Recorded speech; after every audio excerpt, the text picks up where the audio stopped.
The latest snapshot of community and welfare groups shows 1 in 20 people seeking help in Australia has to be turned away. The Australian Council of Social Service says its annual survey shows a sharp rise in the number of people seeking help with emergency payments, housing, health services and job hunting. It says while more services were delivered compared to the previous year, there was a bigger increase in the number of people who missed out.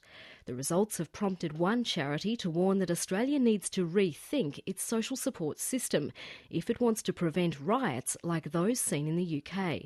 From Canberra, Naomi Woodley reports. Annette McHale is the Client Services Team Leader at Whittlesea Community Connections in Melbourne's outer north. She says over the past few years the pressure on the service and its staff has grown steadily. People are ringing for financial assistance and then they're not being able to get through, and then they're wasting all their credits on their phone, and then they're finally getting through and being told that there's no appointments left. She says despite Australia's comparatively strong economy, their clients are in much greater financial crisis than ever before. So where people used to come in because they had a one-off expense that had thrown them out for the week, what we're finding is that people are in sort of constant ongoing crisis, and that's just because the cost of living and the cost of housing in particular is so high that no matter what they do, they just can't seem to make ends meet. That's reflected in the latest community sector survey by the Australian Council of Social Service. It covers the 09-10 financial year, but the council's CEO, Cassandra Goldie, says it's clear that the global financial crisis had lasting effects. During the period, we saw a significant increase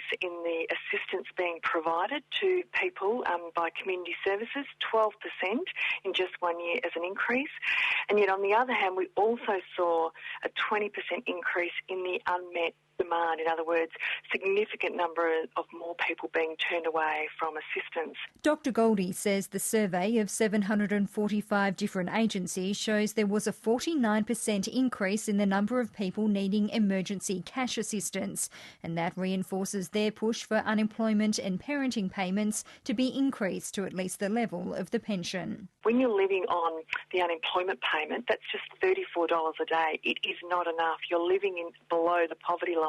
That call supported by Dr John Falzon, the CEO of the St Vincent de Paul Society National Council. People who are living in a permanent state of recession, even during the economic boom time, are disproportionately affected by a further downturn. Dr Falzon says the recent riots in the UK show the dangers of leaving such people disengaged and disillusioned. We've got to rethink the whole way that we do social security in Australia. We've got to end the demonisation and blaming of people who remain unheard. We've got to ensure that they don't remain unheard. We've got to engage in policies that remove the barriers, tear down the walls, rather than making those walls higher. But he says the ACOSS survey provides the information to avoid the social disharmony seen in the UK. Naomi Woodley.